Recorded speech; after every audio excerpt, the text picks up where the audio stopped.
السلام عليكم ورحمة الله تعالى وبركاته. الحمد لله رب العالمين، والصلاة والسلام على سيدنا محمد وآله وصحبه أجمعين. புகழ் அனைத்தும் அல்லாஹ் ஒருவனுக்கு, அவனது அருளும் அன்பும் அல்லாஹுவின் பொருத்தத்தை தன்னுடைய வாழ்நாள் முழுக்க கொண்டிருந்த வல்லல் முஹம்மது ரசூலுல்லாஹி ஸல்லல்லாஹு அலைஹி வஸல்லம் அவர்களின் மீதும், அவர்களுடைய வாழ்க்கையை பின்பற்றி வாழ்ந்த தாபீன்கள், தபா தாபீன்கள், பின்னால் வந்த நல்லோர்கள், நாதாக்கள், நாம் நம் குடும்பத்தினர் யாவரின் மீதும் நிறைவாக நிகழட்டுமாக. அல்லாஹ் கடமையாக்கிய தொழுகையில் ஒன்றான மக்ரிபி தொழுகையை முடித்துவிட்டு அவன் நமக்கு தந்திருக்கக்கூடிய அருள் வேதமான குர்ஆனுடைய விரிவுரையை தெரிந்து கொள்வதற்காக அமர வைத்த அல்லாஹ் இதை காரணமாக்கி நம்மளுடைய பாவங்களை எல்லாம் அல்லாஹ் மன்னிப்பானாக. நமக்கு எஞ்சிருக்கக்கூடிய வாழ்நாளில் ஆஃபியத்தான வாழ்க்கையை அல்லாஹ் தந்தருள்வானாக. நமக்கு வர இருக்கக்கூடிய நோய்களையும், முசீபத்துகளையும், சிக்கல்களையும், இன்னல்களையும் நம்மை விட்டும் நம் குடும்பத்தார்களை விட்டும் அகற்றி அல்லாஹ் பாதுகாப்பான வாழ்க்கையை நமக்கு அல்லாஹ் தந்தருள் புரிவானாக. அதுபோல கண்ணியமான உம்மத்தாக, கண்ணியமான முஸ்லிம்களாக வாழ்வதற்கு அல்லாஹ் அருள் செய்வானாக. இம்மை வாழ்க்கையை சிறப்பது போல மறுமை வாழ்க்கை அல்லாஹ் நமக்கு, நம்மை சார்ந்தவர்களுக்கும் அல்லாஹ் சிறப்பாக்கி தந்துருள்வானாக. ஆமீன். அன்பானவர்களே, இந்த வாரம் சூரத்துல் பக்ராவினுடைய 90வது வசனத்தை நாம் காண இருக்கிறோம். தொடர்ந்து யூதர்களை பற்றியே நாம் பார்த்து வருகிறோம். யூதர்களைப் போல எச்சரிக்கை செய்யப்பட்டவர்கள், உலகத்தார்களுக்கு ரொம்ப கவனமாக இவர்கள் விஷயத்தில் வாழணும் என்று காட்டப்பட்டவர்கள் வேறு யாரும் கிடையாது. அந்த அளவுக்கு யூதர்களை பற்றி உண்டான குணங்களையும் காரணங்களையும் அல்லாஹ் சொல்லி தந்து கொண்டே இருக்கிறான். அந்த வரிசையில் பாருங்க, குர்ஆன்ல 1114 சூரா இருந்தாலும் 6666 வசனங்கள் ஏறத்தாழ இருந்தாலும் அதில் ஒரு நீண்ட வரலாறு, நீண்ட வசனங்களை அல்லாஹ் எதை பற்றி தான் சொல்கிறான்? அந்த யூத இனத்தை பற்றி தான் சொல்கிறான். யூத இனத்தை குறித்து உண்டான செய்திகள் தான் நிறைய இருக்கு. அல்ஹம்துலில்லாஹ். அதிலே அல்லாஹ் 90வது வசனமாக சொல்லுவது பேசமஷ்தரோ பிஹி அன்ஃபுஸஹும். இந்த வசனத்தினுடைய கருத்துக்களை, இதனுடைய தர்ஜமாக்களை நாம் உள்வாங்கிக் கொண்டால் இதனுடைய விளக்கங்களுக்கு அது மிக துணையாக போகும். அல்லாஹ் சொல்லுகிறான், யூதர்கள் யார் தெரியுமா? இவர்கள் தங்களுடைய ஆத்மாக்களையே விற்றவர்கள். விற்று ஐயக்ஃபுரு பிமா அன்ஸலல்லாஹ் பகியன் ஐயுனஸ்ஸிலல்லாஹு மின் ஃபضலிஹி அலா மை யஷாஉ மின் இபாதிஹி. அல்லாஹ் தன்னுடைய அடியார்களில் யாருக்கு அருள் செய்ய வேண்டும் என்று விரும்பினானோ அவர்கள் மீது பொறாமைப்பட்டு அவர்களுக்கு அருளியதை நிராகரித்து தங்களுடைய நஃப்ஸையே விற்று இவர்கள் பகரமாக ஒன்றை எடுத்தார்கள். அது கெட்டுவிட்டது என்று அல்லாஹ் சொல்லுகிறான். இதில் என்ன சொல்றான்ல, அல்லாஹ் இந்த உலகத்தில் தனக்கு பிடிச்சவங்களுக்கு சில நியாமத்துக்களை கொடுப்பான், அருள்களை கொடுப்பான். எல்லா மனிதர்களும் ஒன்னாங்க, எல்லா இடமும் ஒன்னா, எல்லா மனிதரும் ஒன்றும் கிடையாது. அல்லாஹ்வுடைய அருளை பெற்றவர்கள் எவ்வளோ வித்தியாசம் இருக்கு, அப்படித்தானே? ரசூல்மார்கள் பெற்ற அருளை யார் பெற முடியும்? நபிமார்கள் பெற்ற அருளை யார் பெற முடியும்? அப்ப அல்லாஹ்வுடைய அருளுங்கிற பணத்தை பேசலனா, பணத்தையோ காசையோ செல்வாக்கையோ பேசல, அல்லாஹ்வுடைய அருளை பெற்றவர்கள் அல்ல வித்தியாசம் இருக்கும். அப்படி அல்லாஹ்வுடைய அருளை பெற்றவர்களை பார்த்து பொறாமைப்பட்டு அல்லாஹ் அருளியதையே நிராகரித்து இதுக்காக தங்களுடைய உசுரையை ஆன்மாக்களே வித்துப்பட்டாங்க. ஆன்மாவை அல்லாஹ் விலை கொடுத்து வாங்கி வச்சிருக்கிறான். அதை நம்ம யாருக்கும் விற்கக்கூடாது. நம்ம உசுரெல்லாம் அல்லாஹ் விலை கொடுத்து வாங்கி வச்சிருக்கிறாங்க, யாருக்கும் விற்க முடியாது. ஆன்மாக்களை வித்து அவர்கள் இன்னொன்னை எடுத்துக்கொண்டார்கள், அது மிக கெட்டுவிட்டது என்று அல்லாஹ் சொல்லுகிறான். சொல்லிட்டு தொடர்ந்து அல்லாஹ் பேசுகிறான், கோபத்துக்கு மேல் கோபமானவர்களாக அவர்கள் ஆளாகிவிட்டார்கள். சில பேர் கோபமானோட விலகி போயிடுவாங்க. எல்லா உம்மத்தையும் இப்படி சொன்னதே இல்லை. அல்லாஹ் கோபத்துக்கு மேல் கோபமாக இவர்கள் ஆளாகி போனார்கள். சில பேர் தான் இந்த மாதிரி கேரக்டர் இருக்கும். அல்லாஹ் சொல்லிட்டு வலில் காஃபிரீன் ஆதாபு முஹீன், இந்த கோபத்திற்கு மேல் கோபத்திற்கு ஆளான இவர்களுக்கு எந்த மாதிரி தண்டனை இருக்கிறது என்றால், முதல்ல அல்லாஹ்வுடைய கோபத்துக்கு மேல் கோபம், இரண்டாவது இத்தகைய காஃபிர்களுக்கு இழிவான வேதனை உண்டு என்று அல்லாஹ் சொல்லுகிறான். சரி, இதனுடைய கருத்து என்ன? முதல்ல பொறாமை, யூதர்கள்ட்ட இருந்த பொறாமை. ரெண்டாவது அல்லாஹ்வுடைய கோபத்துக்கு ஆளானது. மூணாவது இவர்களுக்கு இழிவான அதாப் இருக்குது, இவங்களும் காஃபிர் தாங்கிறான். இந்த மாதிரி நல்லோர்களை, நபிமார்களை, அல்லாஹ்வின் அருள் பெற்றவர்களை, அவர்களுக்கு அல்லாஹ் தந்ததை பொறாமை கண்டு பொறாமைப்பட்டு அல்லாஹ் இறக்கியதை ஒருத்தர் நிராகரிச்சாருன்னு வச்சுக்கிறீங்க, அவர் காஃபிர் தான். அது எந்த வேதமா இருந்தாலும் சரிதான். அல்லாஹ் உன்னை இறக்கி வச்சு அதை நிராகரிச்சானா காஃபிர் தான். இப்ப நபிமார்களை இறக்கி வைக்கிறது யாரு? அல்லாஹ் தான். ஒருத்தர் நபியை நிராகரிச்சா காஃபிர் தான். அவரு குர்ஆனை இறக்கி வைக்கிறது யாரு? வேதங்களை, அல்லாஹ் தான். அதுல ஒரு வசனத்தை அவர் இறக்குற நிராகரிச்சான்னு வச்சுக்கிறேன், அவர் காஃபிர் தான். அப்ப யூத இனத்தை பேசிட்டு வந்தாலும் அல்லாஹ் முடிவை எப்படி வைக்கிறான் பாருங்க, வலில் காஃபிரீன, இத்தகைய காஃபிர்களுக்கு அதாபு முஹீன், இழிவான அதாபு இருக்குன்னு அல்லாஹ் சொல்றான். நம்மளுக்கு காஃபிர்னோட யார் ஞாபகம் வரும்? உடனே இந்த சிறுக்கு செய்யற கோயிலுக்கு போற இவங்க தான் காஃபிர் அப்படின்னு நம்ம நினைச்சுக்கிட்டு இருப்போம். அவங்க மட்டும் இல்லை, அல்லாஹ் சொல்றான், அல்லாஹ் அருளியதை நிராகரிச்சாவே அவர் பேர் காஃபிர் தான்.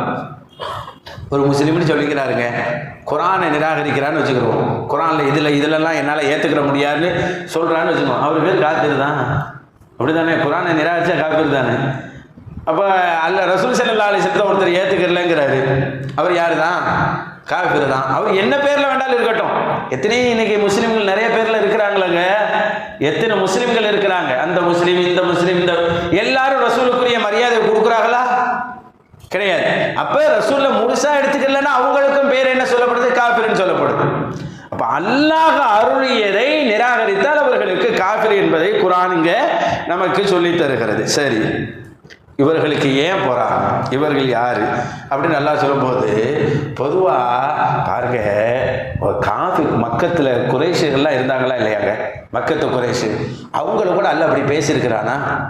எத்தனை உம்மத்து வந்து போயிருக்கா இல்லையா? ஆது கூட்டம், சமூது கூட்டம், அஸ்ஹாபுல் ரஸ் இருக்கிறாங்க, சத்துங்கிற இடத்துல வாழ்ந்தவங்க இருக்கிறாங்க, அஸ்ஹாபுல் கரியா இருக்கிறாங்க, எத்தனை கூட்டங்கள்லாம் வாழ்ந்து போயிருக்கிறாங்க. ஆனா யாரையும் பத்தி அல்லாஹ் ஃபபாஉ பிகலபின் அலா கலபுங்கிறானா? கோபத்துக்கு மேல கோபத்துக்கு ஆளாயிட்டாங்கன்னு சொல்றானா? அப்படி சொல்லல. இவங்களை தான் அல்லாஹ் அப்படி சொல்றான், மற்ற யாரையும் இப்படி சொல்லலைங்க.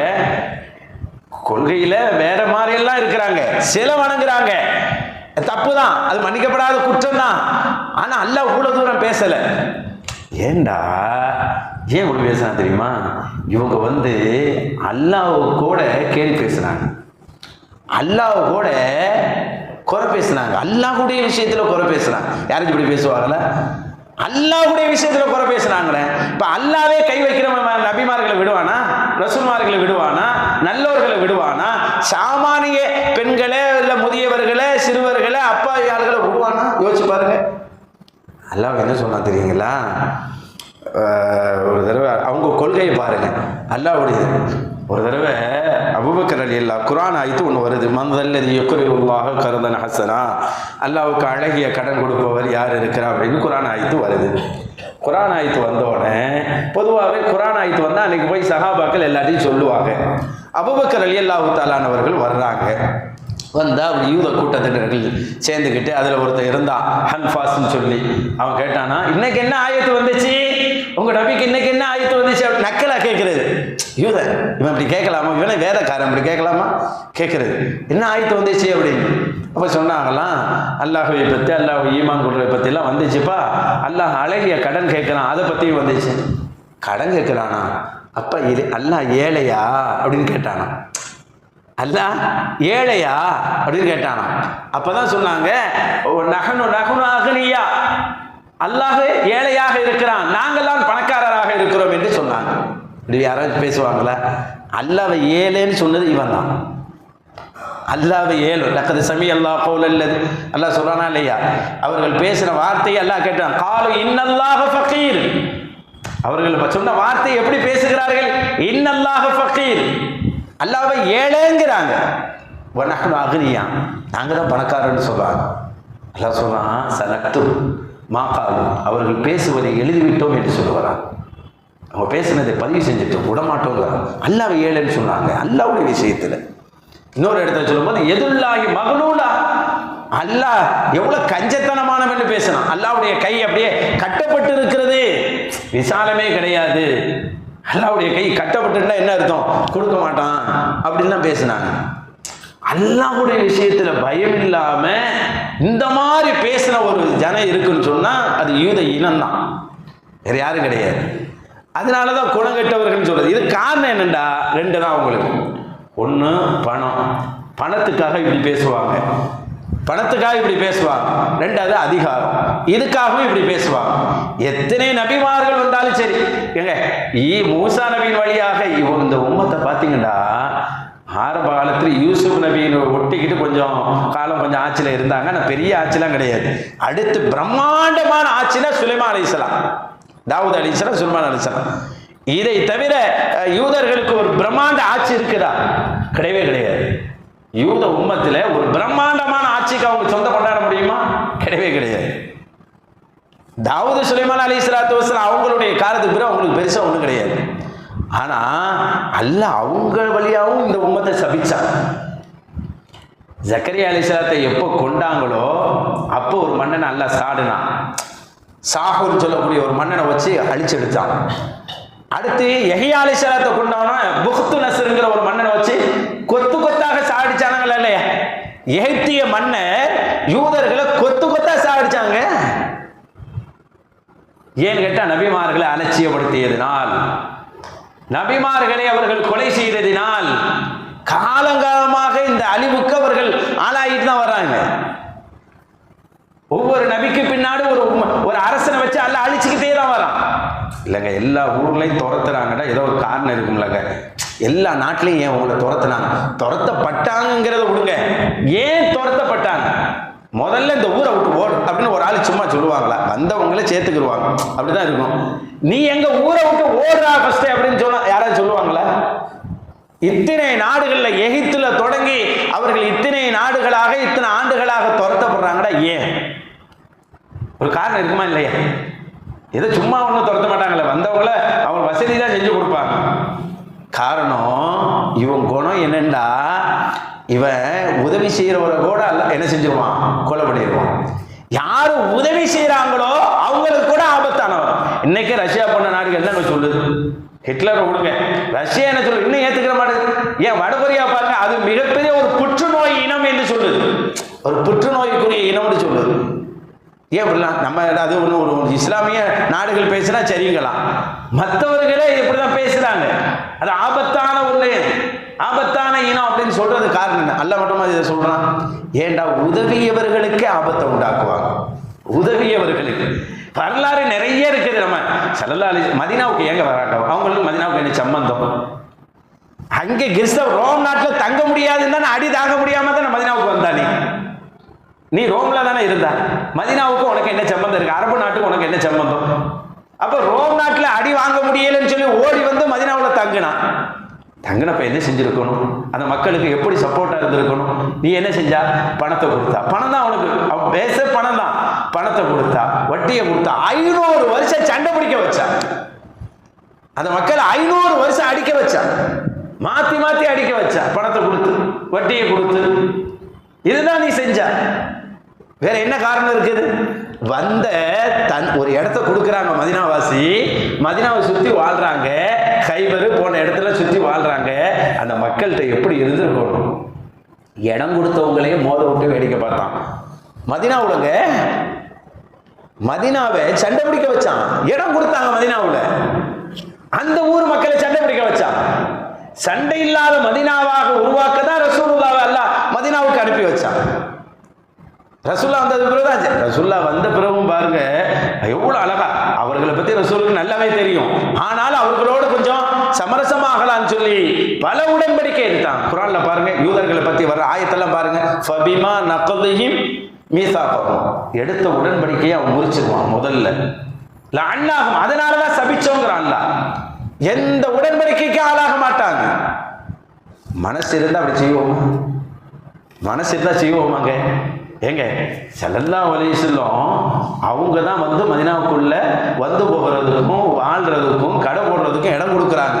மதீனா ஒரு ஸ்டெடி ஆனதுக்கு அப்புறம் அந்த ரசூலுக்கு ஆபத்து உண்டாக்கலாம். ரசூலை கூப்பிட்டு சொல்லுவாங்க, இந்த பப்பா நீ வேதக்காரனா இருந்தாலும் நம்ம ஊருக்காரனா இருக்கிறா, அப்ப நம்ம நாட்டை காப்பாற்றணும். நாளைக்கு ஒரு பிரச்சனைன்னு மதீனாவுக்கு வந்தா சப்போர்ட் பண்ணணும். உன் எதிரிக்கு தோதுவா நாங்க வரமாட்டோம், எங்க எதிரிக்கு ஆதரவா நீ வரக்கூடாது. ரசூல் அப்படி பேசி வைக்கிறாங்க. அவன் என்ன செய்யணும்? வந்தவன் தானே, அவன் மதீனாவுக்கு வந்தவன் தானே, என்ன செய்யணும்? ரசூலுக்கு முன்னாடி நின்றுக்கிட்டு தான் காசை மக்காவுக்கு அனுப்பி ரசூலுக்கு பின்னாடி ஆயுதத்தை வாங்கி கொடுத்தாங்க. ரசூலை கொலை செய்யறதுக்காக, ரசூலுல்லாஹி ஸல்லல்லாஹு அலைஹி கொலை செய்யறதுக்கு ரசூலுடைய ஊர்லயே உட்கார்ந்துக்கிட்டு மதீனாவிலேயே உட்கார்ந்துக்கிட்டு காசை மக்காவுக்கு அனுப்பி ஆயுதங்களை வாங்க வச்சு ரசூலையே கொலை செய்ய வச்சான். எப்படி இருக்கும்? ரசூலுல்லாஹ்வுக்கு மன்னிச்சு விட்டாங்க, தெரிஞ்சு மன்னிச்சு விட்டாங்க. சூரத்துல அஹ்ஸாப்னு ஒரு போர் வருது பாருங்க, அந்த போருக்கு சூத்திரமே அவன் தான், அவன் பண்ண வேலை தான், யூதர்கள் பண்ண வேலை தான். கைபருக்கு போர் போனாங்க ரசூல் ஸல்லல்லாஹு அலைஹி வஸல்லம், கைபரை வெற்றி பெற்றாங்க. கெஞ்சினாங்க, அவங்க நினைச்சாதான் கை பிடிப்பாங்க, முடிஞ்ச காலில் கூட விழுந்து கெஞ்சுவாங்களே, எங்களை நாங்க வளர்ந்துட்டோம், ரொம்ப காலமா இங்க இருந்துட்டோம், நாங்க இந்த பகுதியிலேயே இருந்துக்கிறோம், எங்களை விட்டுருங்க. ரசூல் போயிட்டு போகுதுன்னு ஒரு அக்ரிமெண்ட் போட்டு இருக்க வச்சாங்க. என்ன செஞ்சாங்க? அந்த ஊர்லயே ரசூல் சோத்தை போட்டு கறியை கொடுத்து விஷத்தை வச்சாங்க. ஏங்க எந்த ஊர்ல வெற்றி பெற்றோன்னு துரத்தி விடுறது தானே முறை. ஒரு இஸ்லாமிய படை இல்ல எந்த படையும் வெற்றி பெற்றா அந்த இனம் துரத்தப்படும். அப்படி இல்லாம அந்த ஊர்லயே அவங்க கெஞ்சினாங்கன்னு வாழ வைக்கிறாங்க ரசூலுல்லாஹ் கைபர்லயே. ஆனா ரசூலுல்லாஹ்ட்ட கெஞ்சி இருந்துகிட்டு அப்புறம் என்ன செய்யறாங்க? ரசூலுக்கு விஷத்தை கொடுத்து சாப்பாட்டுல பார்க்கறாங்க. இது எங்கேயும் நடக்குமா? இந்த மாதிரி ஒரு வேலை நடக்குமா? இது யூதர்கள் செஞ்சாங்க. இந்த மாதிரி வேலைகள் எல்லாம் யூதர்கள் செய்யறதுல தான் அல்லாஹ் சொல்றான், அதுக்கு காரணம் பணம், அதிகாரம். இந்த ரெண்டும் அவர்களை சுத்தி வளைச்சுக்கிட்டது. பணம் பாருங்க நிலைக்காது. ஒரு தடவை இவன் நம்பிக்கிட்டு இருக்கிறான் பணம் நம்மளை ஜெயிச்சிடும், அதனாலதான் இவன் தொடர்ந்து ஓடிக்கிட்டே இருக்கிறான். ஓடிக்கிட்டே இருக்கிறது காரணம் இதான் காரணம். இவன் ஏதோ மனிதர்களை நம்புறது கிடையாது, பணத்தையும் வட்டியையும் அதை சார்ந்து இருக்கக்கூடிய அதிகாரத்தையும் தான் நம்பிக்கிட்டு ஓடுறான். ஸல்லல்லாஹு அலைஹி வஸல்லம் ஒரு தடவை உட்கார்ந்து இருக்கிறாங்க, ஒரு சஹாபி வராங்க, விசேஷமான சஹாபி அபூ கிஃபார் ரலியல்லாஹு தஆலா அவர்கள். அவங்க வர்றதும் ரசூலுல்லாஹ் சொல்றதும் கரெக்டா இருக்கு. ரசூல் ஸல்லல்லாஹு அலைஹி சொன்னாங்க, என்ன செய்கிறார்கள்? ஒரு சில கூட்டத்தினர்கள் நஷ்டப்பட்டு விட்டார்கள் என்று சொல்கிறார்கள். ஹுமுல் அஹ்ஸரூன், ரசூலுல்லாஹ் சொல்றாங்க, அவர்கள் நஷ்டப்பட்டு விட்டார்கள், அவர்கள் நஷ்டப்பட்டு விட்டார்கள். இந்த சஹாபிக்கு புரியல. அவங்க வர்றதும் ரசூலுல்லாஹ் சொல்றதும் கரெக்டா இருந்துச்சு. ஸல்லல்லாஹு அலைஹி வஸல்லம் அவங்க கேட்டாங்க, நாயகமே மனல் அஹ்ஸரூன், யாரு நஷ்டப்பட்டுட்டா அப்படின்னு கேட்டாங்க ரசூல் ஸல்லல்லாஹு அலைஹி வஸல்லம் அந்த சஹாபி. அப்ப ரசூல் ஸல்லல்லாஹு அலைஹி சொன்னாங்க, இங்க பாருங்க,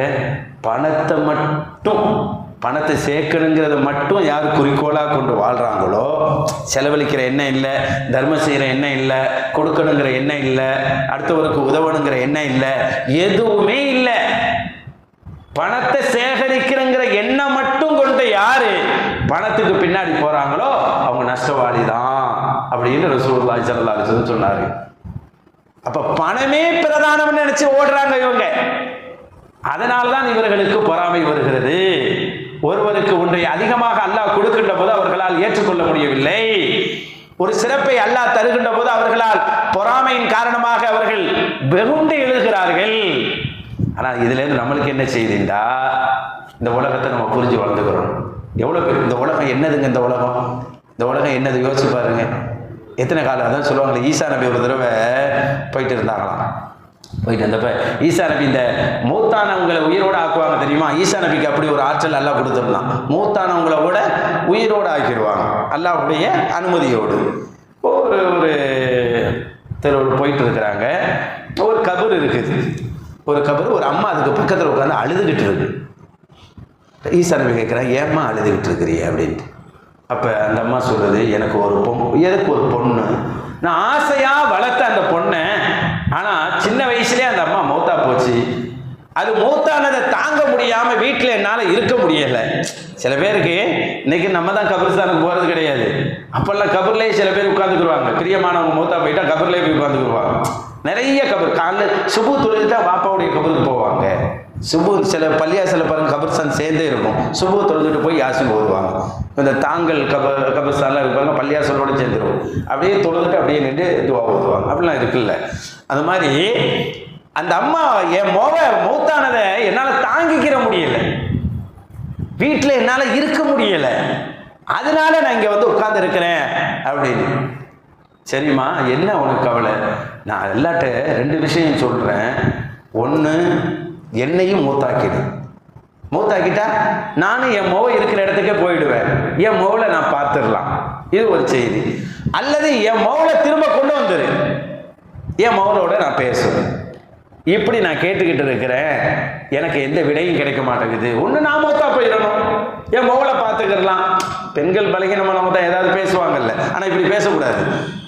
அல்லது உயிரோடு என் முகம் வந்துட்டா எனக்கு சந்தோஷமா இருக்குமே அப்படின்னு நினைச்சு நான் அல்லாட்ட கேட்கறேன். ஈசா நபி சொன்னாங்களாம், நான்டா ஒரு உதவி செய்வா அப்படின்னு. என்ன உதவி செய்விய? உங்க மகள் என்ன நான் எழுப்பி விடுவா அப்படின்னு சொன்னாங்களாம். செய்வியலா அப்படின்ட்டு. நான்டா செய்கிறேன் அப்படின்னு. அப்ப ஈசா அலைஹிஸ்ஸலாத்து வஸ்ஸலாம் அந்த கபரை பார்த்துட்டு குமீபி இதினில்லா, அல்லாஹ்வுடைய உத்தரவை கொண்டு வெளியே வா அப்படின்னு சொல்லும். அப்படியே கபர் ஆடுது. திரும்பவும் சொல்றாங்க, குமீபி இதினில்லா, அல்லாஹ்வுடைய உத்தரவோடு வெளியே வா அப்படின்னு சொல்றாங்க. திரும்பவும் கபர் அப்படியே பழக்குது. கதை கிடையாதுங்க. ஈசா நபிக்கு அவ்வளவு பவர் இருக்கு. குர்ஆன்ல இருக்குது. வஹீல் மௌத்தா, ஈசா நபியே சொல்றாங்க, மௌத்தானவர்களை நான் எழுப்புவேன் அல்லாஹ்வுடைய உத்தரவால். குர்ஆன்ல இருக்கு. அந்த ஆற்றல் அல்லாஹ் கொடுத்திருந்தான். 3வது தடவை சொல்றாங்க, குமீபி இதினில்லா, அல்லாஹ்வுடைய உத்தரவோடு வெளியே வான்னு சொன்னோடனே மூத்தான அந்த பொண்ணு அப்படியே வெளியே வருவான். வெளியே வந்துட்டு அந்த அம்மா, இந்த அம்மாவும் நிற்கிது, அவங்க அம்மாவும் நிற்கிது, இந்த வெளியே வந்ததும் நிற்கிது. ஈசா நபி கேட்டு, என்னை எதுக்கு நீங்கள் எழுப்புனீங்க? என்னால் திரும்ப இன்னொரு மூத்தை சுவைக்க முடியாதுன்னு சொல்லிச்சான். 2வது மூத்தெல்லாம் எந்திரிச்சிட்டா திரும்ப 2வது மூத்தாகணுமே. ஒரு மூத்தாகிற நேரம் பயங்கரமா இருக்கும். அந்த சக்கராத்த காலம் பயங்கரமா இருக்கும். அல்லாஹ் லேசாக்கி தருவாங்க. அப்ப அந்த மூத்தை 2வது முறை சுவைக்கக்கூடிய நிலை எனக்கு உண்டாக்கிட்டீல, என்னால் அதை தாங்க முடியாது, எனக்கு ஏன் கூட ஒரு சிரமத்தை கொடுத்தீங்க அப்படின்னு சொன்ன பிறகுதான் அந்த தாய்க்கு தெரிஞ்சிச்சான், உள்ளுக்குள்ள இருக்கிறது வெளியே இருக்கிறது விட நிம்மதியாக தான் நம்ம முகம் இருக்குதுன்னு சொல்லி. என்னை திரும்ப அனுப்பிடுங்கன்னு அந்த பொண்ணு கேட்டது கிணங்க ஈசா நபி திரும்பவும் துவா செய்தார்கள். அந்த அம்மா உள்ள போனாங்கன்னு வரலாற்றில் இருக்கு. உலகத்தை சொல்லுவாங்க, உலகம் இவ்வளவுதான், இந்த அளவுக்கு தான் உலகம் இருக்குது. இந்த உலகத்தை தான் கூறுபட நினைக்கிறார்கள் யூதர்கள். இதை நபிமார்கள் சொல்லி கொடுத்தாங்க. ஈசா நபி யூதர்கள்ல வந்து ஒரு நபி தானே, இந்த செய்தி ஈசா நபி தானே செஞ்சு காட்டுறாங்க. ஆனா அந்த ஈசா நபியே அவர்கள் என்ன விபச்சாரத்தில் பிறந்தவர் அப்படின்னு சொல்லிட்டாங்களா இல்லையா? விபச்சாரத்தில் பிறந்த புத்திரர் அப்படித்தானே சொல்றாங்க. யார்? ஈசா நபியை போய் மரியம் அலைஹிஸ்ஸலாம் தவறில் நடந்தது போல பேசுகிறாரு. யார்? இந்த யூதர்கள். எந்த நபியும் கேவலப்படுத்துவாங்க, யாரையும் கேவலப்படுத்துவார். அப்படி ஒரு இது. அதுதான் அல்லாஹ் லோயினன், அல்லாஹ்வுடைய சாபத்துக்கு ஆளாக்கப்பட்டவர்கள் சொல்றான் அல்லாஹ் தஆலா. ஷாஃபி இமாம் சொல்லுவாங்க, ஷாஃபி இமாம்னா நம்ம பின்பற்றி வாழ்றோம். ஷாஃபி இமாம் சொல்லுவாங்க 2 விஷயம். ஒன்று, இந்த உலகத்தில் நான் வாழ்றதுக்கும் பயப்படுறது இல்லை. ஒரு விஷயம் சொல்லுவாங்க, இன் ஐஷ்து லஸ்து ஆயுதம கூத்தா வ இன் மித்து லஸ்து ஆயுதம கபரா. 2 நிச்சயம். இந்த உலகத்தில் வாழ்ந்தா ரிசுக்கு நிச்சயம். எப்படியாச்சும் நம்மளுக்கு வேண்டிய சாப்பாடு ரிசுக்கு எல்லாம் கொடுத்துருவோம். எப்படியாச்சும் ரிசுக்கு கிடைச்சிடும். ஆமா தானே? என்னைக்காச்சும் சாப்பிடாம இருந்தோமா? ரிசுக்கு இல்லாமல் இருந்தோமா? எப்படியாச்சும் ரிஸ்க் கிடைச்சிடும். மௌத்தா போனா எப்படியாச்சும் கபர் கிடைச்சிடும். மௌத்தாயிட்டா எப்படியாச்சும் கபர் கிடைச்சிடும். அப்ப வாழ்ந்தா ரிஸ்க் கிடைக்கும், மௌத்தானா கபர் கிடைக்கும். இந்த ரெண்டு தான் உலகம், இந்த ரெண்டு தான் உலகம்னு சொன்னாங்க. யாரு? சட்டமேதை ஷாஃபி ரஹ்மத்துல்லாஹி அலைஹி. இந்த உலகத்தை இப்படி புரிஞ்சுக்கிறீங்க, யூதர்கள் புரிஞ்ச மாதிரி புரிஞ்சுக்கிறாதீங்க. யூதர்களை போன்ற பேராசை பொறாமை உங்களுக்கு வந்துட வேண்டாம். பொறாமையை நீங்கள் அகற்ற வேண்டுமா, நீங்கள் மரணத்தை யோசித்துக் கொள்ளுங்கள், மரணத்தை யோசித்துக் கொள்ளுங்கள் என்று சொல்லுகிறார்கள். உங்களுக்கு இது போன்ற பொறாமைகள் வராது. அப்துல்லாஹ் இப்னு அம்ர் இப்னு அல்-ஆஸ் ரலியல்லாஹு தஆலா அவர்கள்ட்ட வந்து ஒருத்தவங்க சொன்னாங்களாம், ரொம்ப நம்மெல்லாம் வந்து அலஸ்னா ஃபுகரா அல் முஹாஜிரீன். அம்ர் இப்னு அல்-ஆஸ் ரலியல்லாஹு வந்து சொல்றாங்க, அலஸ்னா ஃபுகரா அல் முஹாஜிரீன், நம்மெல்லாம் ஏழை முஹாஜிர்களாக அல்லவா வாழ்றோம் அப்படின்னு வந்து சொன்னாங்களாம். ரொம்ப ஏழையா அல்லவா வாழ்றோம் அப்படின்னு சொன்னாங்களாம். அதுக்கு அவங்க சொன்னாங்களாம், ஏன் இப்படி சொல்றீங்க, உங்களுக்கு கல்யாணம் ஆயிடுச்சா அப்படின்னு கேட்டாங்களாம். கல்யாணம் ஆயிடுச்சு. உங்களை அரவணைக்க மனைவி இருக்குது இல்ல? இருக்குது. இல்லை உங்களுக்கு வந்து ஆஃபியத் இருக்குதா? ஆஃபியத்தை எல்லாம் தந்திருக்கிறானா? தந்திருக்கிறான், அல்ஹம்துலில்லாஹ். அரவணைக்க மனைவி இருக்கு, உடல் ஆரோக்கியமா இருக்கு, தங்கிறதுக்கு வீடு இருக்கா? சின்னதா ஒரு வீடு. நீங்க தாங்க பணக்காரரு, நீங்க தான் பணக்காரரு. எதுக்காக நீங்க இப்படி சொல்றீங்க? நம்ம தான் ஏழை என்று ஏன் சொல்லுகிறீர்கள் என்று கேட்டார்களாம். அப்ப அவங்க சொன்னாங்களாம், சீதேவி என்ற ஒரு வேலைக்காரன் கூட இருக்கிறாரு அப்படின்னு சொன்னாங்க. அப்ப நீங்க தான் அரசர்னு சொன்னாங்களாம். நீங்க பெரிய அரசர், ஒரு வேலைக்காரர். அப்ப நம்மலாம் எவ்வளவு பெரிய அரசர், நம்ம என்னென்ன வச்சிருக்கிறோம். அப்ப இந்த உலகத்துல இது இருந்தாவே போதுங்கிறாங்க. ஒரு வீடு, அரவணைக்கிறதுக்கு ஒரு உறவு, அன்றைய சுகம் இருந்துட்டாவே பெரிய ஒரு பணக்காரர் என்று இந்த மாமேதைகள் நமக்கு சொல்லி தருகிறார்கள். பாருங்க, என்னைக்குமே இந்த வாழ்க்கைங்கிறது நிச்சயமற்ற உலகம். இதுல பொறாம பண்றாதீங்க, பொறாம அழிச்சிருங்கிறாங்க. அல் ஹஸது யகுல் ஈமான், பொறாம ஈமானை சாற்றுங்கிறாங்க. ஈமான அப்படிதான் நடந்துச்சு. ஹாபில் காபில் பார்த்தோமா இல்லையா? பொறாமையில தானே கொலை செஞ்சாரு. என்ன நிலைக்கு ஆளானார்? யூசுப் நபி சகோதரர்கள் போய் கிணத்துல போட்டாங்களே, என்ன ஆச்சு? யாரு வெளியே வந்தா? யார் அரசரானா? சில நேரங்கள்ல நம்ம கவனமா இருக்கணும், உள்ளத்துல கவனமா இருக்கும். உள்ளத்துல வர்றது பொறாமை. சில வார்த்தைகளையும் அதை வெளிப்படுத்திடுவோம் நம்ம பொறாமையில. அவருக்கு மட்டும் அல்ல அப்படி கொடுத்துட்டான், அவர் மட்டும் பெரிய ஆளா, அவர் என்ன வந்துட போகுதுன்னு வாயில சில நேரத்துல பேசிடுவோம். அதுலயும் கவனமா இருக்கணும். அதுவும் ஈமான அழிச்சு கொடுப்பாங்க. வாய் அதை தான் சொல்லுவாங்களே, உலகத்துல பெருசாக கவனிக்க வேண்டியது என்ன தெரியுமா? நாவதான் ரசூல் ஸல்லல்லாஹு அலைஹி வஸல்லம் கொடுத்தாங்க. அது வாயை காட்டி சொன்னாங்க, இதை கவனிச்சுக்கிறீங்கன்னு சொன்னாங்க. எவ்வளவு ஆபத்தானது பத்தியெல்லாம். அடுத்து சொல்லுவாங்க கல்பு, உள்ளத்தை பாதுகாத்துக்கிறீங்கன்னு சொன்னாங்க. இந்த ரெண்டால அழிஞ்சவங்க நிறைய பேரு. அதுல முக்கியமானவர்கள் யூதர்களை பார்க்கலாம், இந்த ரெண்டால அழிஞ்சவங்களை பார்க்கலாம். அதுக்கு சில விஷயம் சொல்றேன். ரசூல் ஸல்லல்லாஹு அலைஹி வஸல்லம் சொல்லுவாங்க, ஒருத்தருடைய வார்த்தை இன்னொருத்தரை காயப்படுத்தக்கூடாது. நம்ம ஒருத்தர் பேசுறோம்னு சொன்னா அடுத்தவரை காயப்படுத்தக்கூடாது. ஆனா இவர்கள் பேசுறது பாருங்க, குர்ஆன்ல வந்திருக்கிற வார்த்தையெல்லாம் பாருங்க. காலு, யூதர்களை பத்தி வர்ற வார்த்தையை, பேசுற வார்த்தையெல்லாம் பாருங்க. அவர்கள் யாரெல்லாம் காயப்படுத்தி இருக்கிறாங்க பாருங்க.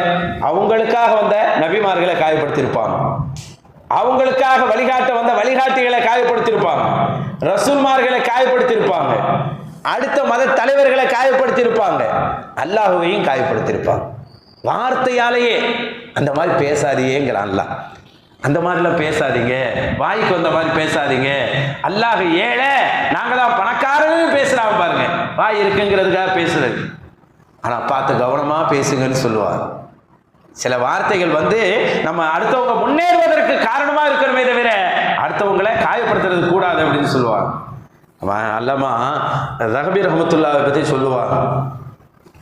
பெரிய வரலாற்று ஆசிரியர். அவங்கள மாதிரி இன்னைக்கு வரலாறு எழுத முடியலன்னு சொல்ற அளவுக்கு சேர் ஆலாமின் நுபலா, மொத்த உலக வரலாறையே அதுல எழுதி வச்சுக்கிறாங்க. அவ்வளோ பெரிய வரலாற்று ஆசிரியர். நான் வரலாறு எழுதுறதுக்கு காரணம் யார் தெரியுமா? ஒரு வார்த்தை தான் அப்படின்ட்டாங்க. ஒரே ஒரு வார்த்தை தான் என்னை எழுத வச்சுச்சுங்கிறாங்க. என்னன்னு கேட்டா, ஒரு தடவை ஒரு ஆசிரியர் ஒரு கட்டுரை போட்டி வச்சாங்க. ஒரு உஸ்தாத் கட்டுரை போட்டி வச்ச உடனே எனக்கு தெரிஞ்ச கட்டுரையை 2 பக்கத்துல எழுதி கொடுத்தேன். எழுதி கொடுத்தோன்னே ரொம்ப அருமையா இருக்கப்பா, ரொம்ப சூப்பரா இருக்குதே அப்படின்னு சொல்லி பாராட்டிட்டு முடிச்சிடாம, நீ ஏன் இப்படியே இருக்கிறா, நீ நினைச்சா பெரிய வரலாற்று புக்கே எழுதலாமேன்னு சொன்னாங்க. ஒரு பெரிய வரலாற்று புக்கே உன்னால எழுத முடியுமேன்னு சொன்னாங்க. அப்பதான் முடிவு எடுத்தேன் நம்ம எழுதணும்னு. அப்படி எழுதுனது தான் சியர் ஆலாமின் நுபலா அந்த கித்தாப். இன்னைக்கு அந்த கித்தாப் எடுத்து பாருங்க, எல்லாத்துலேயும் கூகுளில் எல்லாத்துலேயும் இருக்கு. எவ்வளோ பெரிய கித்தாப், எல்லா விஷயமும் இருக்கும் அதில், எல்லாத்தையும் படிக்கலாம். அவ்வளோ ஒரு சிறந்த வரலாற்று நூலாக மிகப்பெரிய உலக வரலாற்று ஆசிரியர் அல்லாமா தஹபி ரஹ்மத்துல்லாஹி எழுதுறதுக்கு அந்த ஒரு வார்த்தை இப்படி இருக்கணும் வார்த்தைகள். அடுத்தவங்களை காயப்படுத்துற மாதிரி இருக்கக்கூடாது. ஷாஃபி ரஹ்மத்துல்லாஹி இன்னைக்கு நம்மளுக்கு கிடைச்சிருக்கிறாங்கண்டா, ஷாஃபி ரஹ்மத்துல்லாஹி துவக்கத்தில் கவிதை எழுதுவாங்க, நல்லா சூப்பராக கவிதை எழுதுவாங்க. கவிதை எழுதுறதுல அவங்க அவ்வளோ பேர். கவிதை எழுதி போய் அவங்க உஸ்தாட்ட காட்டினப்போ தான் ரொம்ப அருமையாக எழுதியிருப்பாங்க. பார்த்துட்டு எவ்வளோ திறமையான புள்ள, நீ உன்னுடைய ஆற்றல் எல்லாம் கவிதையில செலவழிக்கிறிய, மார்க்க சட்டத்தில் செலவழிச்சா நல்லா இருக்குமேன்னு சொன்னாங்க. அப்போதான் முடிவெடுக்கிறாங்க நம்ம ஃபிக்ஹ் சட்டை எழுதலான்னு சொல்லி. இன்னைக்கு எப்படி ஆயிட்டான் பார்த்தீங்களா? ஃபிக்ஹில ஒரு பெரும் பிதாமகனாக, மூத்த மகனாக திகழ்றாங்களா இல்லையா? அது காரணம் என்ன? ஒரு வார்த்தை தான் உங்களை மாத்திடுச்சு, ஒரு வார்த்தை தான். அப்ப நம்மளுடைய வார்த்தைகளை அடுத்தவங்களுக்கு உதவியா இருக்கணும், அல்லது நம்மளுடைய பொருள் அடுத்தவர்களுக்கு உதவியா இருக்கணும். ஆனா யூதர்களுடைய வார்த்தையும் அடுத்தவர்களை காயப்படுத்தும், இவன் பணமும் அடுத்தவர்களை சண்டை போட வைக்கும், ரெண்டு பேரையும் மோத வைக்கும். அவன் வச்சிருக்கிற பணம் எல்லாம் ரெண்டு நாட்டு கூறு போடுறது, ரெண்டு பேரும் மோத வைக்கிறது. மிஸ்ர்ல மன்சூர் ஆண்டு ஒருத்தர் இருந்தார், ஒரு ப்ரொஃபஸர். அவருக்கு ரொம்ப முடியாமல் போயிடுச்சு, ட்ரீட்மெண்ட் எடுக்கிறதுக்காக வெளியூர் போயிருந்தார். டாக்டர்கள் சந்திச்சுட்டு சொன்னாங்க, உங்களுக்கு ஒரு மோசமான நோய் வந்திருக்கு, மோசமான ஒரு நோய் இருக்குது, அது சிகிச்சை செய்யணும். அது எந்த அளவுக்கு நீங்கள் உயிர் வாழ்வீங்கன்னு சொல்ல முடியாது, ஆனால் செலவுகள் அதிகம் ஆகும், அப்படி அது செய்யலாமா அப்படின்னு கேட்டோன்னே அவர் சொன்னாராம், நான் குடும்பத்திட்ட யார்ட்டையும் சொல்லாமல் வந்துட்டேன். நான் ஊரில் போயிட்டு என் உறவுகள்கிட்டெல்லாம் சொல்லிட்டு என்னுடைய சொத்துக்கள்லாம் எங்கே இருக்குங்கிறத காட்டி கொடுத்துட்டு எல்லாத்தையும் விடைபெற்று வந்துடுறேன். அப்புறம் நீங்கள் ட்ரீட்மெண்ட் எடுங்க. அல்லாஹ்வுடைய நாட்டை இருந்தால் நான் மீண்டும் வருவேன், இல்லைன்னு சொன்னால் மரணித்தாலும் பரவாயில்ல, நான் அப்படியே வந்துட்டேன், வேலைக்கு வந்த இடத்துல இருந்துட்டேன் அப்படின்னு சொல்லி ஊருக்கு வந்துட்டார். ஊருக்கு வந்துட்டா அவருக்கு அதே சிந்தனை, எப்படி வீட்டில் சொல்கிறது, எப்படி இந்த தகவலை சொல்கிறதுன்னு ஒரே கவலையாக இருந்துச்சு. அப்போ ஒரு நாள் வெளியில் அப்படியே வர்றாங்க. வந்தால் ஒரு கறிக்கடையில் கறி அறுத்துக்கிட்டு, ஒரு கசாய் கறி அறுத்துக்கிட்டு இருக்கிறாங்க. பக்கத்தில் ஒரு பெண்ணு, ஒரு வயசான ஒருத்தவங்க, அந்த கறிக்கடையில் கழிவு பொருள்லாம் வரும்ல, எலும்பு அந்த ஏதாச்சும் குடல் அது கழிவு வரும்ல, அதை அந்த அம்மா புறக்கிக்கிட்டு இருக்கு. அதை புறக்கிக்கிட்டு இருக்கு. அவரும் கடைக்காரரும் ஒன்றும் சொல்லலை, ஏன்னா குப்பையில் கொட்டுறதை அந்த அம்மா புறக்குது. எடுத்து பையில போட்டுக்கிட்டே இருக்கு. இதை இவர் பார்க்குறாரு. பார்த்தோன்னே அந்த அம்மா கிட்ட போய், ஏமா நீங்கள் இதை பொறுக்கிட்டு இருக்கிறீங்க, யார் நீங்கள் அப்படிங்க. அந்த அம்மா சொல்லிச்சான், எனக்கு ஒரு 4 பொம்பளை பிள்ளை இருக்குது, எனக்கு ஒரு 4 பொம்பளை பிள்ளை, எனக்கு காப்பாற்ற முடியலை, வேண்டிய பொருளாதாரம் இல்லை, அதெல்லாம் இந்த கடைக்கு பக்கத்தில் வருவேன், ஒதுங்கினதை தூக்கி போடுவார், அதை அங்கிட்டு தூக்கி போடும்போது நான் எடுத்து என் பையில போட்டுக்கிடுவேன், வீட்டில் போய் இதை ஆக்கி நாங்கள் சாப்பிட்டுக்குருவோம் அப்படின்னு. எல்லாம் இன்றைக்கும் சரி, எத்தனை பேர் இப்படி குடும்பம் நடத்துகிறாங்க. இன்றைக்கும் சரி, ஒழுங்கான கறி சாப்பிடாம குடும்பம் நடத்துகிறவங்க எத்தனை பேர் இருக்கத்தான் செய்கிறாங்க. அப்போ அவர் நினைக்கிறாரு, எவ்வளோ பெரிய கஷ்டத்தில் அந்த அம்மா இருக்கிறான்னு சொல்லிட்டு அந்த அம்மாட்ட பேசினாராம், நான் ஒன்று செய்யட்டா உங்களுக்கு அப்படின்னு. நான் ஒன்று செய்யட்டான்னு. இதுக்கு முன்னாடி அந்த ஆப்ரேஷன் பண்ணலேன்னு சொன்னதுலேருந்து ஒரு ஆள் கவலையாயிட்டார், மன்சூரா. அப்படி தானே? ஒரு முக்கியமான ஆப்ரேஷன் பண்ணணும்னு பயம் வந்துடும்ல, நல்லா காப்பாற்றும். ஒரு தவிர்க்க முடியாத ஒரு நோய், பயங்கரமான ஒரு நோய் வந்திருக்குன்னு ஒரு ஆள்கிட்ட சொன்னால் எப்படி இருக்கும் மனசு? சாப்பிட தோணாது, குடிக்க தோணாது, நிற்க தோணாது, பார்க்க தோணாது, இப்படி தானே இருக்கும். அவர் அப்படி தான் நடமாடிக்கிட்டு வந்தவர். உலகமே இருந்த மாதிரி இருந்துச்சு அவருக்கு. இந்த அம்மாட்ட பேசும்போது அப்படியே கவலைகள் நீங்கிற மாதிரி இருக்கு. ஏம்மா நான் ஒன்று செய்யட்டேன் உனக்கு அப்படின்னு சொல்லுங்க அப்படின்னு. உனக்கு நீ கழிவுகள் தானே புறக்கிட்டு இருக்கிறா, நான் என் நினைவுக்கு சொல்றேன், உனக்கு 6 வருஷத்துக்கு கறி வாங்கினா எவ்வளவு செலவாகும், அந்த மொத்த காசையும் நான் கொடுத்துடுறேன். 6 வருஷம் கறி வாங்கினா, டெய்லி கறி வாங்கினா எவ்வளவு செலவாகுமோ அந்த மொத்த காசையும் நான் கொடுத்துடுறேன், நீ டெய்லி கறியே வாங்கி சாப்பிடுமா அப்படின்னு, நீ கறியே வாங்கி பிள்ளைகளுக்கு கொடுமா அப்படின்னு. அந்த அம்மா சொன்னிச்சான், நாங்களாம் அப்படி சாப்பிட முடியாதுங்க, டெய்லி கறி சாப்பிட்டு பழக்கமும் கிடையாது. அப்போ அந்த காசை கொடுத்துட்ற, நீ சாப்பிட்டுக்கிறியா, உனக்கு விருப்பப்பட்டதை வாங்கி சாப்பிட்டுக்கிறியா அப்படின்னோடனே அந்த காசை, அதுக்குரிய காசை தயார் பண்ணி அந்த அம்மா கையில் கொடுத்துட்றாரு. கொடுத்ததுக்கப்புறம் அப்படி ஒரு சந்தோஷம். அதுக்கப்புறம் ஆப்ரேஷன் தான் நடக்க போகுது. ஆனால் அவருக்கு இருந்த கவலை போச்சு. ஒரு முகத்தில் ஒரு மாலில் இருப்பார்ல, உயிர் வாழ போகிறோமோ இல்லையோ என்ன ஏதோன்னு, அந்த அந்த இதே மறந்துருச்சு அவருக்கு. எதையோ சாதிச்ச மாதிரி, என்னமோ நம்மளுக்கு கிடைச்ச மாதிரி அவர் நினைச்சுக்கிட்டாரு. ரொம்ப சந்தோஷமாயிட்டாரு. வீட்லையும் திரும்ப நான் போகிறேம்மா வேலைக்கு அப்படின்னு சொல்லிட்டு வந்துட்டார். எல்லாத்தையும் காட்டி கொடுத்துட்டு வந்துட்டார். ஆனால் மகிழ்ச்சியோடு வராரு. மகிழ்ச்சியோடு வந்து அதே மருத்துவமனையில் வந்து செக்கப் போடுறாங்க. அவர் எல்லா பணம்லாம் ரெடி பண்ணிட்டேன்னு கேட்குறாங்க. செக் பண்ணி பார்த்தா என்ன நோய் இருந்துச்சுன்னு டாக்டர்கள் சொன்னாங்களோ அந்த நோய் அவரிடத்தில் இல்லையாம். டாக்டர்கள் கேட்டாங்களாம், நீங்கள் எதுவும் ஊரில் எதுவும் ட்ரீட்மெண்ட் எடுத்துகிட்டு வந்தீங்களோ அப்படின்னு. ஊரில் ஏதாச்சும் ட்ரீட்மெண்ட் எடுத்துகிட்டு வந்தீங்களா அப்படின்னு கேட்டாங்களாம். இப்போ அவர் சொன்னாராம், நான் ஒன்றும் ட்ரீட்மெண்ட் எடுக்கலை, அல்லாஹ் ஏதாவது செஞ்சிருப்பான்னு சொன்னார். அல்லாஹ் ஏதாவது எனக்கு செஞ்சிருப்பானே தவிர நான் ஒரு ட்ரீட்மெண்ட்டையும் எடுக்கலைன்னு சொன்னார். தான் பொருள் நம் மரணத்துக்கு பிறகு எப்படி யூஸ் ஆகுன்னு தெரியல, ஆனால் நம்ம சேர்த்திருக்கிற பொருளே 4 ஏழைகளுக்கு போய் சேரட்டுன்னு நினைச்சோன்னே எவ்வளோ கஷ்டம் நீங்கிருச்சு பார்த்தீங்களா. பணம், நம்ம வச்சிருக்கிற பணம் ஒருத்தருக்கு உதவியாக இருக்கணும், நம்ம பேசுகிற வார்த்தை ஒருத்தருக்கு உதவியாக இருக்கணும், நம்மளுடைய இருப்பிடம் ஒருத்தருக்கு உதவியாக இருக்கணும். பக்கத்து வீட்டுக்கார் பரவாயில்லையே, இவர் பக்கத்து வீடாக இருக்கிற சந்தோஷமா இருக்கு அப்படி நினைக்கணும். நம்ம இருப்பிடத்தை ஒருத்தர் பெருமையாக நினைக்கணும். இவனுக்கு பக்கத்துலேயே உட்கார்றது, இவன் வாய் சொல்லையே நம்ம வாங்குறது, அப்படி வந்துடக்கூடாது. அப்படி வந்துருச்சா ஆபத்து, ரொம்ப ஆபத்தும்பாங்க. ரசூலுல்லாஹி ஸல்லல்லாஹு அலைஹி வஸல்லம் காலத்தில் எவ்வளோ சஹாபாக்களுக்கு கஷ்டம் வந்துருக்கு இல்லையா. கஷ்டம் ரொம்ப வரும். கஷ்டங்களுக்கெல்லாம் ரசூலுல்லாஹ் ஒவ்வொரு மருந்து சொல்லி கொடுப்பாங்க. ஒவ்வொரு மருந்துகள் இருக்குது. அது அந்த மாதிரி சஹாபாக்கள் அதை நம்பிக்கையோடு செய்வாங்க. அந்த கஷ்டத்தை நீக்கிறதுக்கு அதை நம்பிக்கையோடு செய்வாங்க. அதனால அவங்களுக்கு கஷ்டத்திலேருந்து விலகிற பாக்கியம் கிடைச்சிச்சு. எவ்வளோ கஷ்டம் வந்தாலும் அது விளக்குவாங்க. இன்னைக்கும் பாருங்க, நம்ம அதுகல்னி முதுகலை செதிக்கும் ஆஹ்ரஜி முஹ்ரஜி செதுக்கு இருக்கு பாருங்க. இதை எங்கே ஓதி போனாலும் வெற்றி இருக்குன்னு பெருமக்கள் சொல்லுவாங்க.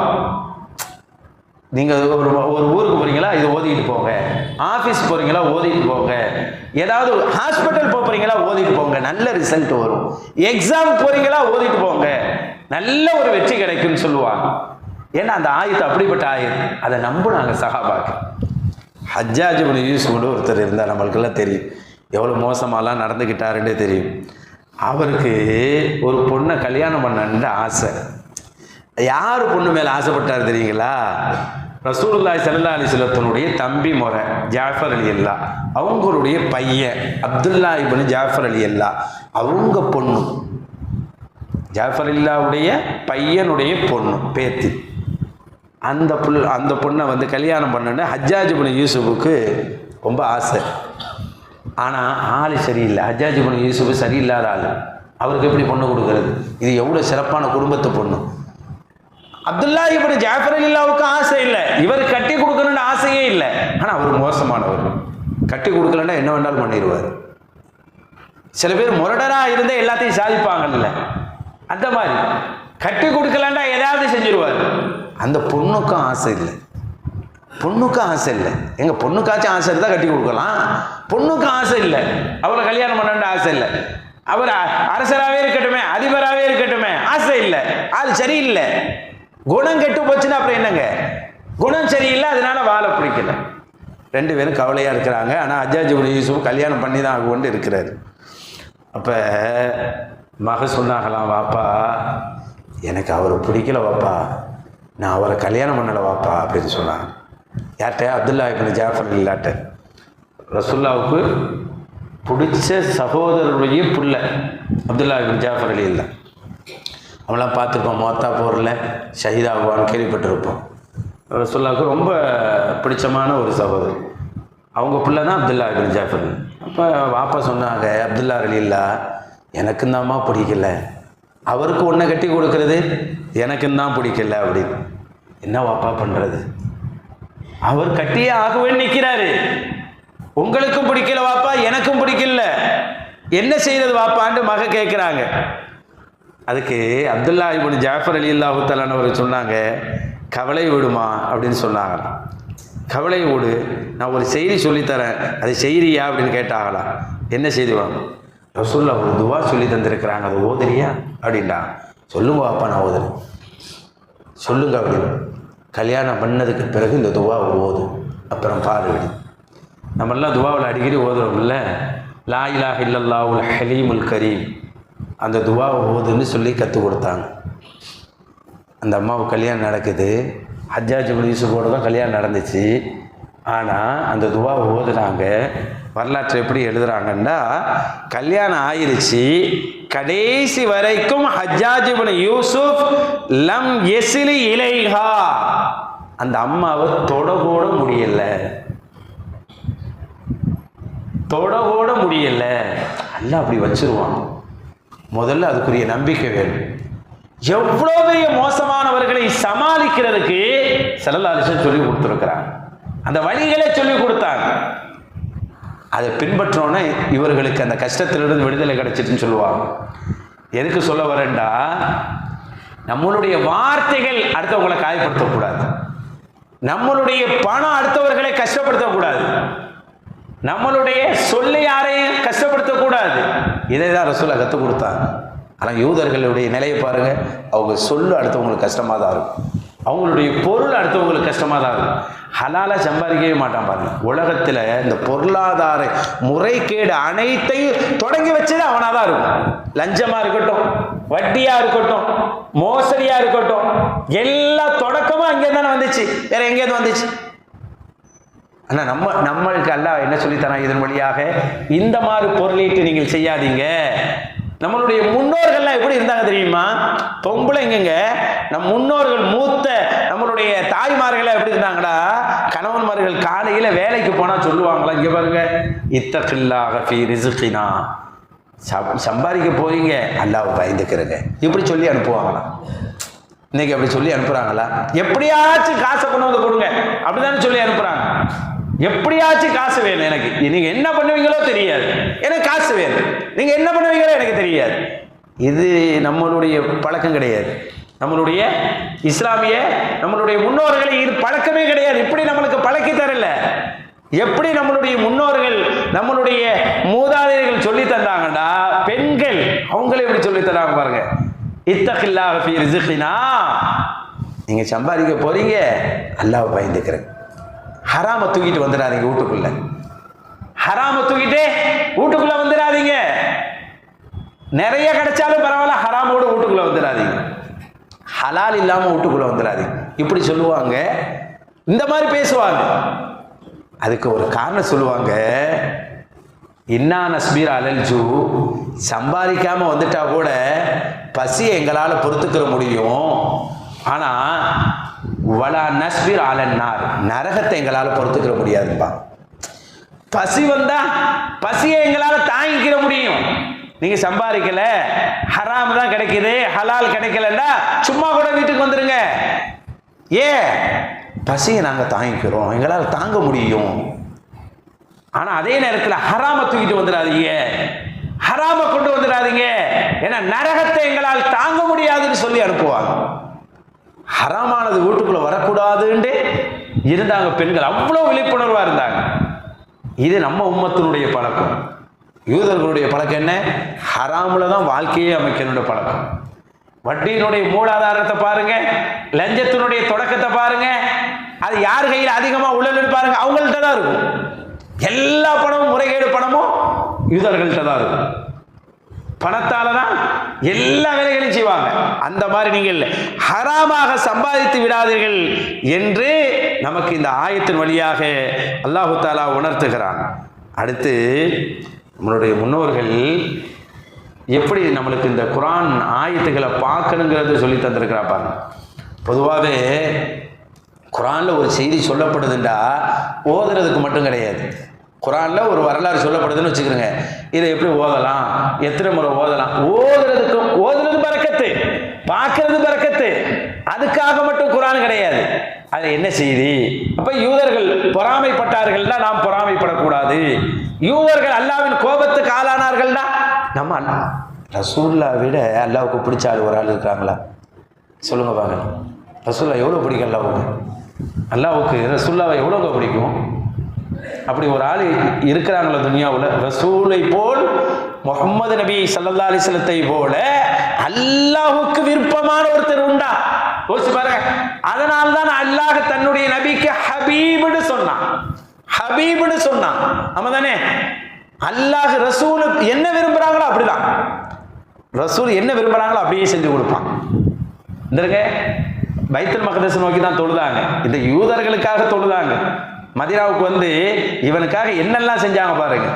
யூதர்களுக்காக 1.5 வருஷம் தொழுதாங்க பைத்துல் மக்தஸ் நோக்கி. ரசூலுல்லாஹ்க்கு அது விருப்பம் கிடையாது. மக்காவை நோக்கி தொழுகொண்ட ஆசை காபாவை நோக்கி. ஏன்னா மக்காவில் அப்படிதான் தொழுதுகிட்டு இருந்தது. உடனே ரசூல் அப்படி விரும்புறாங்கன்னு சொல்லி திரும்ப நீங்க என்ன செஞ்சிருங்க, காபாவை நோக்கி தொழுவுங்க அல்லாஹ் உத்தரவு போட்டான். இன்ன வரைக்கும் நம்ம எதை தொழுவோம்? அப்ப ரசூல் ஒன்று விரும்புறாங்கண்டா அல்லாஹ் நிறைவேற்றி கொடுத்துருவான். அவ்வளவு நேசம் ரசூல் ஸல்லல்லாஹு அலைஹி வஸல்லத்தின் மீது, அவ்வளோ நேசம். சொல்லுங்க பார்க்கலாம். அதை விட ஒருவர் இருக்கிறார் கற்பனை செய்ய முடியுதா? அல்லாஹ் அந்த ரசூலை தான் ஹபீப்னு சொன்னான். ஆனா அந்த ஹபீப் ஸல்லல்லாஹு அலைஹி சொல்றாங்க, லா தக்துல்னி பிகலபிக, உன் கோபத்தால என்னை நீ அழித்து விடாதே. யார் சொல்றாங்க? ரசூல் ஸல்லல்லாஹு அலைஹி சொல்றாங்க. ஏங்க ரசூல் மீது அல்லாஹ் கோபப்படுவானா? கோபப்பட மாட்டான். அப்படி கோபப்படுறதுக்கு இங்க வேலையே இல்லை இல்லையா? அவ்வளோ ஹபீபான முஹம்மது ரசூல் ஸல்லல்லாஹு அலைஹி சொல்றாங்க, அல்லாஹ்வே உன் கோபத்தால என்ன அழிச்சிடாதேங்கிறாங்க. அவ்வளவு பெரிய வார்த்தை பாருங்க. அப்ப அவங்களே அல்லாஹ்வுடைய கோபத்தை கண்டு அழிச்சிடாத துவா கேட்கிறாங்கன்னா அது யாருக்காக? என்ன சொல்லி தராங்க? உலகத்தில் நம்ம வாழுகின்ற போது நம்ம யாருங்கிறது கபர்ல தானே முடிவு செய்யப்படுது. நம்ம எவ்வளவு உயர்வானவர், எவ்வளவு கண்ணியமானவர், எவ்வளவு நம்மளுக்கு மதிப்பு இருக்கிறது, எவ்வளவு மரியாதை இருக்குங்கிறது கபர்ல இருந்தே தெரிஞ்சிடும். கபர்ல இருந்தே நம்மளுக்கு தெரிஞ்சிடும். அதனாலதான் ரசூல் ஸல்லல்லாஹு அலைஹி சொல்றாங்க, நாம் கண்ணை பொத்துக்கின்ற போது அல்லாஹ்வுடைய கோபத்துக்கு ஆளாயிடக்கூடாது. எந்த ஒரு கட்டத்திலே அல்லாஹ்வுடைய கோபத்துக்கு ஆளாயிடக்கூடாது. அல்லாஹ் கோபப்படுற சில காரியம் இருக்கா இல்லையா? அல்லாஹ் எதெல்லாம் அல்லாஹ் கோபப்படுறான்னு சில காரியம் மார்க்கு சொல்லி தந்திருக்கா இல்லையா? அந்த கோபத்துக்கு ஆளாயிராதீங்க. ரசூலுல்லாஹ் நமக்கு சொல்லி தராங்க, லா தக்துல்னி பிகலபிக, உன்னுடைய கோபத்தால் என்னை அழித்து விடாதே என்று ரசூல் ஸல்லல்லாஹு அலைஹி சொல்லி தராங்க.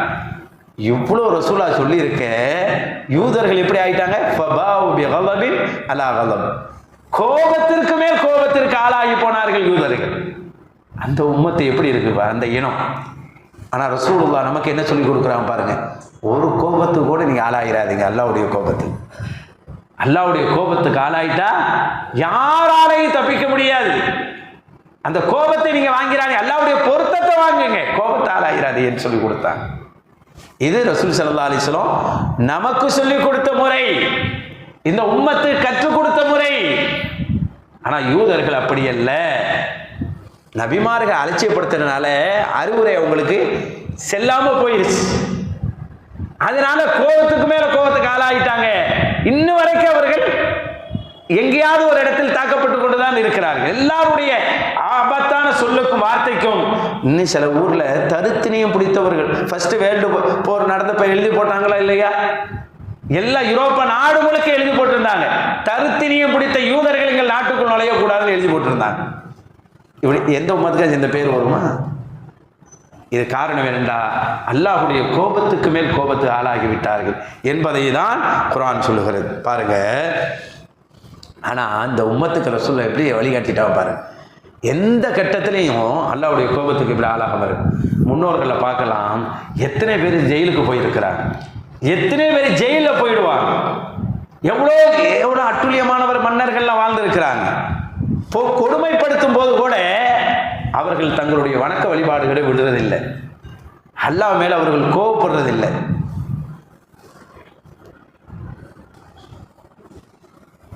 அன்பானவர்களே, எந்த ஒரு கட்டத்திலையும் நம்மளுக்கு நெருக்கடி வந்தால் கூட அல்லாஹ் மேலே நம்ம கோவப்பட்டுறக்கூடாது. நாம் அல்லாஹ் விட்டு விலகி போகிறதுனால அல்லாஹ் நம்மளை கோவப்பட்டுருவோம். இப்போ அல்லாஹ்வுடைய இன்னொருக்கெல்லாம் பார்த்தா ஜெயில தூக்கி போட்டுருவாங்க. ஜெயிலுக்குள்ள உட்கார்ந்து குரான் ஓதிட்டு இருப்பான். நீங்க பாருங்க, நம்ம குரான் அப்படி எவ்வளவு தள்ளி இருக்கிறோம். ஜெயில உட்கார்ந்து நூற்றுக்கணக்கான குரான் முடிச்சவங்க இருக்கிறாங்க. ஜெயில எவ்வளவு காலம் இருந்திருப்பாங்க.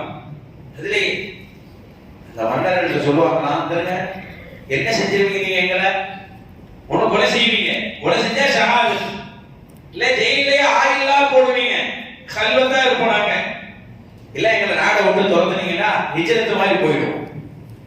எப்படியும் எங்களுக்கு பாக்கியம் தான் சொல்லுவாங்க. கஷ்டம் வந்தாலும் அதுவும் அல்லா தந்த ரம்பத்தாவே பார்ப்பாங்க.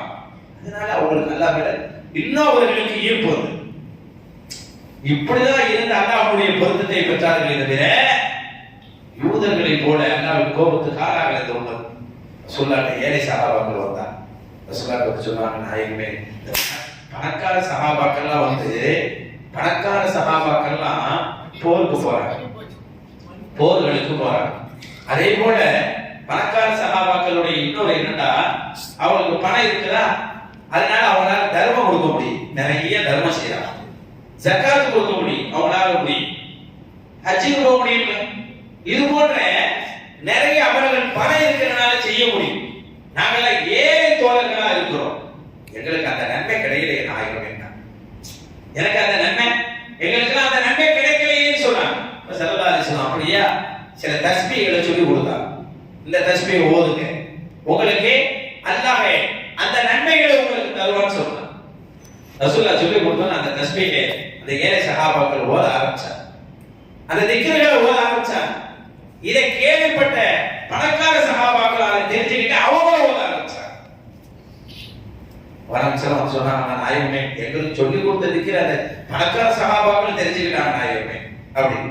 ரசூலுல்லாஹ் சொன்னாங்க, இது அல்லாஹ் கொடுத்த அருள், அவர்களுக்கு அல்லாஹ் கொடுத்த அருள், அதை கண்டு நீங்கள் பொறாமைப்பட வேண்டும். அல்லாஹ் ஒரு ஆளுக்கு கூடுதலாக ஒன்று கொடுப்பான், நமக்கு ஒன்றை தந்திருப்பான். நமக்கு என்ன கொடுத்திருக்கிறானோ அதை கொண்டு நாம் போதுமாக்கிக் கொள்ள வேண்டும். அடுத்தவர்களுக்கு தந்திருக்கிறது அல்லாஹ் கொடுத்தது இல்லை. தேவனா யாருக்கு வசாலுல்லாஹ மின் ஃபضலிஹி, அல்லாஹ்ட்ட கேட்டுங்க. அடுத்தவர்களுக்கு பராமப்படாது. பராமப்படுகின்ற போது நீங்கள் செய்ய வேண்டிய அமல்கள் குறைந்து விடும், அவனை பற்றி சிந்திக்கிற நேரங்கள் கூடிவிடும், அல்லாஹ்வை பற்றி சிந்திக்கக்கூடிய நேரம் குறைஞ்சு போயிடும். அதனால பொறாமை வேண்டாம். பொறாமை என்பது அல்லாஹ்வை விளங்காதவர்கள், இந்த தீனை புரியாதவர்கள்ட்ட வரும். அது யூதர்களின் குணம் என்பதை எல்லாம் மார்க்கம் சொல்லுகிறது. சஹாபாக்கள் வழியாக ரசூல் ஸல்லல்லாஹு அலைஹி வஸல்லம் உம்மத்தை பொறாமைப்படாத உம்மத்தாக உருவாக்கி காட்டினார்கள். அதனால்தான் அவர்கள் சொர்க்கத்துக்குரிய கூட்டமாக சஹாபாக்கள் மாறினார்கள். இந்த யூதர்களோ வலில் காஃபிரீன் அதாபு முஹீன், இழிவான வேதனை இந்த காஃபிர்களுக்கு இருக்குன்னு அல்லாஹ் சொன்னா பாருங்க, அதற்கு ஆளானார்கள். அல்லாஹ் தஆலா இத்தகைய இழிவான நிலையிலிருந்தும் அல்லாஹ் நம் உம்மத்தை பாதுகாப்பானாக. யூதர்களிடத்தில் என்ன குணம், தீய குணம் இருக்கு என்று சொல்கிறானோ அந்த தீய குணங்களிலிருந்து அல்லாஹ் தஆலா நம் உம்மத்தை பாதுகாப்பானாக. நல்ல குணங்களையும் நன்மைகளையும் செய்து வாழ அல்லாஹ் அருள் புரிவானாக. ஆமீன் ஆமீன். வா ஆகிரு தஅவானா அல்ஹம்துலில்லாஹி ரப்பில் ஆலமீன். அஸ்ஸலாமு அலைக்கும் வரஹ்மத்துல்லாஹி ஸல்லல்லாஹு அலா முஹம்மத் ஸல்லல்லாஹு அலைஹி வஸல்லம். ஸல்லல்லாஹு அலா முஹம்மத் ஸல்லல்லாஹு அலைஹி வஸல்லம். ஸல்லல்லாஹு